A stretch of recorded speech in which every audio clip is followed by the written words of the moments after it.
Bora de Stop Forex, vem comigo.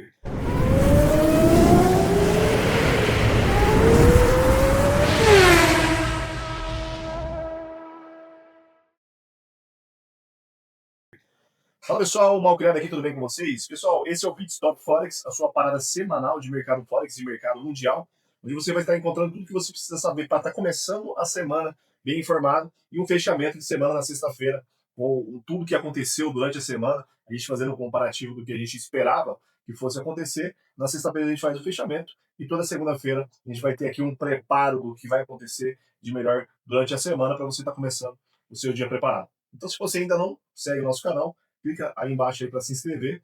Se gostar do vídeo, não esquece de curtir, isso é muito importante para estar alcançando mais pessoas e a gente está continuando com o nosso trabalho, beleza? Bora pro gráfico. Bom, pessoal, aqui no nosso calendário semanal, tá? Aqui no nosso calendário semanal, a gente está vendo aqui que na segunda-feira é feriado americano, dia de trabalho aqui na segunda-feira, feriado no Canadá também, tá? Então, queira ou não queira, vai diminuir aí bastante a liquidez dentro do mercado por ser feriado aqui nos Estados Unidos. Na terça-feira, dia 2, a gente tem IPC aqui na zona do euro. Tá? Eu tô dando uma pegada aqui, pessoal, dando uma passada aqui no que tem de mais importante, que são as notícias de 3 estrelas, beleza? A gente tem IPC aqui na zona do euro às 6 horas da manhã na terça-feira. Às 10h45 a gente tem PMI industrial, isso aqui é muito bacana, muito importante ficar de olho também.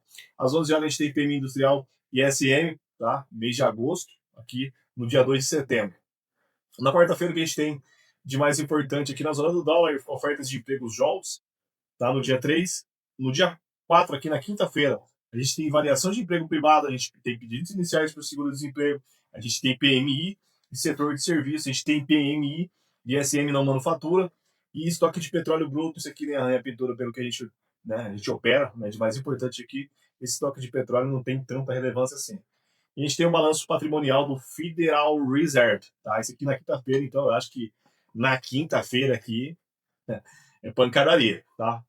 Aqui na sexta-feira, dia 5 de setembro, a gente tem ganho médio por hora e a gente tem aqui o tão esperado e temido aqui, o payroll que acontece, né, em toda primeira sexta-feira do mês.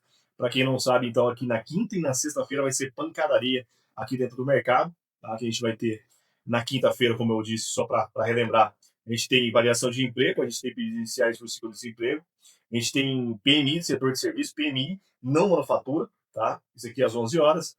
E às 17h30 a gente tem balanço patrimonial do Federal Reserve. E na sexta-feira, tá? Como é a primeira sexta-feira do mês, a gente vai ter ganho médio por hora, tá? E aqui a gente tem aqui o payroll às 9h30. Pancadaria na sexta-feira, na quinta-feira. Esses eventos vão mexer, mas o pessoal vai estar mais focado aqui, está esperando aqui os eventos que vão estar acontecendo na sexta-feira. Tá? Esse foi o nosso calendário econômico, isso aqui é muito importante de estar ligado nisso aqui também, antes de começar a operar. Bora pro gráfico? Vamos comigo. Aqui no gráfico, pessoal, eu vou começar falando com vocês aqui sobre o Bitcoin, né? Bitcoin na segunda-feira passada, eu fiz uma análise aqui do Bitcoin para vocês e coloquei aqui no canal. Quem ainda não chegou a dar uma olhada, só voltar aí no vídeo anterior para poder dar uma olhada, tá? Aqui no Bitcoin, como eu tinha dito para vocês aqui na segunda-feira, o mercado vinha trabalhando aqui acima dessa média de 80, vinha lutando aqui entre a média de 80 e as menores aqui, que é a 21 e 30 no gráfico diário, tá? Deu essa puxada para baixo, o mercado estava bem aqui em cima, né? Se a gente for ver, estava trabalhando acima da média de 80, né? Avisei que o mercado não teria força para tá rompendo o máximo, né? Tinha possibilidade, que o mercado é soberano, é ele que manda, mas que eu acreditava mais que ele viesse para perder fundo e não deu outra. O mercado veio, mandou para baixo, pegou aqui a média de 80, essa média laranja tracejada é a média de 80, chamou na conta. Por que parou aqui? Tá? Por que ele fez esse fundo? Né? Buscou a média de 80 e veio fazer mais um fundo aqui. A gente tinha aqui uma LTB, ó, a gente pegando esse estupro, a gente tinha uma LTB passando por aqui, ó. Você vê que respeitou bonitinho. Deixa eu só refazer aqui, ó, pegar aqui sem pavio, ó.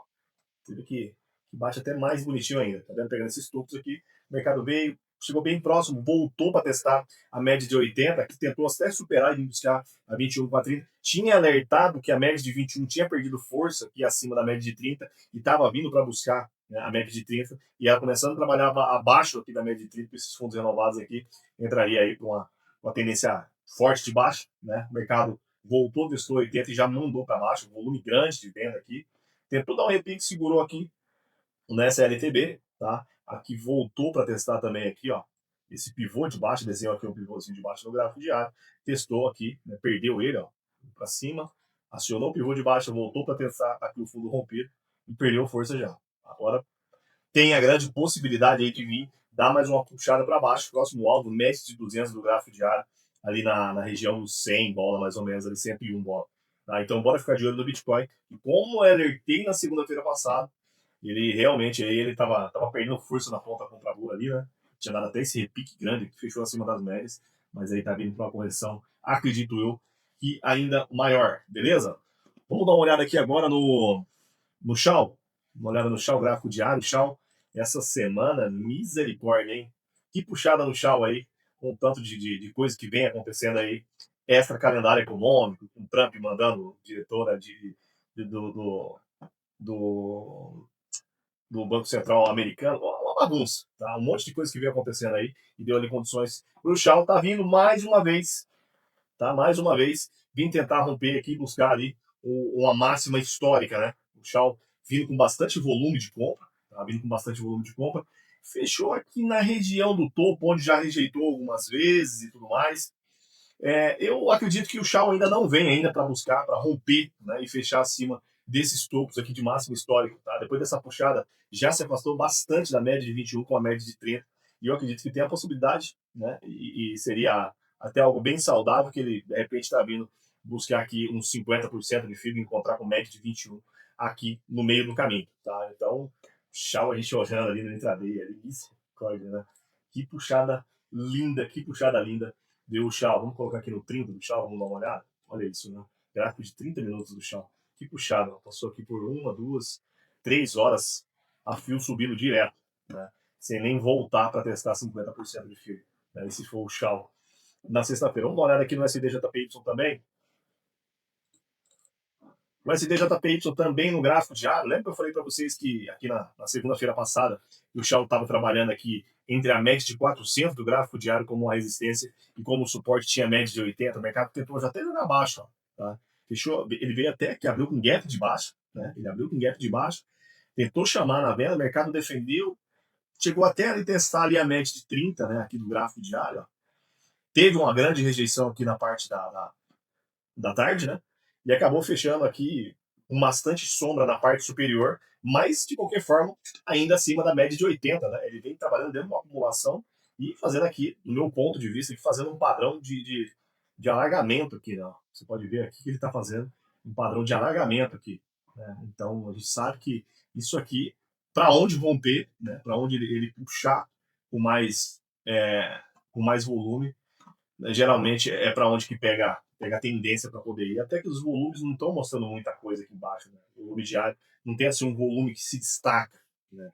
Não tem um volume que se destaca aqui no gráfico diário do SDJPY. Né? Que também não tem muita coisa que fazer, não. Fechou com bastante defesa, bastante sombra na parte superior. Mas acabou fechando ainda acima da média de 80 aqui o SDJPY no gráfico diário. Não tem muita coisa o que fazer. Enquanto não tiver trabalhando aqui acima da média de 400 ou perder essa média de 80 com volume, não tem muita coisa o que se fazer aqui, levando em consideração o gráfico diário. No intraday, né, pode encontrar ali algumas boas oportunidades, mas levando em consideração o gráfico diário aqui, não tem muita coisa a ser feito aqui no USD JPY. Vamos dar uma olhada aqui agora em Nasdaq. Nasdaq, gráfico diário também. Tava até bonitinho, né? Para ir buscar a máxima histórica ali de Nasdaq, ó. Deixa eu tirar aqui o zoom, tá vendo? A máxima histórica de Nasdaq. Tava até bonitinho, tinha entrado até um volume bem interessante para ele vir em busca aqui dessa máxima histórica. O mercado deu uma refugada aqui na sexta-feira, acredito eu que por conta de todos os rumores que vem acontecendo, todo aquele problema ali com taxação de Trump, o problema do Trump com o Fed, enfim, né? Acabou dando a impressão que o mercado ele meio que realizou aqui na sexta-feira, porque né, de sexta-feira até na segunda-feira poderia estar acontecendo muita coisa, então você vê que foi uma realização até com volume bem acima da média, mas foi como eu falei na segunda-feira passada, média de 21 com a 30 ainda segue bem afastada uma da outra, você vê que diminuiu aqui um pouquinho o espaço, né, mas acabou sendo pela lateralização que o mercado fez em cima aqui da média de 21, caiu bastante aqui na sexta-feira, com volume alto, mas ainda segue aqui acima da média de 21 com média de 30. e nada mais justo também do que o mercado realizar uma parte depois dessa esticadinha que deu aqui, mas de repente está dando ali mais uma tentativa de romper máximo. A gente agora tem que ficar, né, puxar essa LTB aqui no topo e esperar talvez um repique, né, para ver se consegue romper essa máxima aqui e buscar a máxima histórica, a Nasdaq. Beleza? Vamos dar uma olhada aqui no DAX. Vamos dar uma olhada no DAX aqui para não perder o costume também. O DAX, assim como a Nasdaq, só lembrar de uma coisa que eu tinha visto aqui, ó, né? Que Nasdaq deixou gap em aberto aqui embaixo, né? Não é muito comum, né? E foram poucas as vezes aí que eu vi Nasdaq deixar gap em aberto e ela deixou dois gap em aberto na sequência, né? Ela deixou esse aqui primeiro aqui embaixo, ó, a gente vê que tem um gap aqui no gráfico diário e deixou um segundo aqui também, tá? Então, muita força na Nasdaq depois essas duas ocasiões aqui em que deixou gap em aberto, né? Nasdaq, ela vem subindo aqui, outra coisa, ó, a gente tem que levar em consideração, vem subindo dentro de um canal de alta bem bonito aqui a Nasdaq também, ó, tá vendo? Pode puxar um aqui, pode puxar ali no topo, Nasdaq trabalhando dentro de um canal de alta perfeito, segue muito forte Nasdaq, mas precisa defender, precisa se descolar desse fundo aqui e de fato ir buscar topo para mais uma tentativa de romper máxima histórica. Tá? O mercado começar a lateralizar demais em cima dessas médias aqui, pode aí correr um risco de estar perdendo o fundo desse canal que ele vem seguindo dentro dele aí. Beleza? Ali o DAX, como eu estava indo para poder falar dele, o DAX também tem ali, né, um gap aberto aqui embaixo. Né? E dá a impressão também, tá certo que a gente está falando de gráfico diário, né? Então acionar um ombro, cabeça a ombro no gráfico diário não é uma tarefa muito rápida, uma tarefa muito fácil, mas é o que está aparecendo aqui, a gente tem que analisar, tá? Ó, a gente tem aqui um ombro, ou talvez um possível ombro, cabeça, ombro, aqui no DAX, né, para poder acionar, mas é como eu disse, né, gráfico diário para poder acionar aí um ombro, cabeça, ombro no mercado tem que trabalhar bastante, né? Tem aqui também esse fundo de uma LTA, se a gente quiser ignorar esse fundinho aqui, a gente pode puxar daqui também, né, para a gente pegar ele mais redondinho, ó, tá vendo? Tem uma LTA e a gente pode considerar também que o DAX vem trabalhando dentro de um padrão de cunha aqui nesse topo, tá vendo? Ó, tá vendo? Tem aqui o padrãozinho de cunha aqui nesse topo também, o DAX. Tá? Já perdeu o match de 21, você vê, ó, que eu falo sempre para vocês da abertura da média de 21 com a 30, né? O mercado, quanto mais aberto tá, mais força ele tem. Você pode ver que nesse momento aqui, ó, o mercado chegou até a perder, né, as duas médias, até com certo volume, né?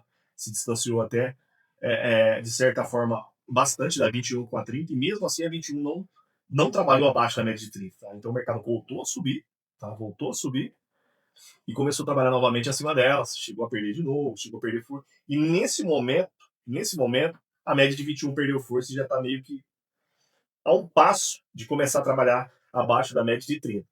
Tá? Então pode acontecer do DAX vir testar esse fundo da SLTA com média de 80, que é essa tracejada aqui, voltar para fazer um repique nas médias e depois vir para mais uma tentativa de perder fundo.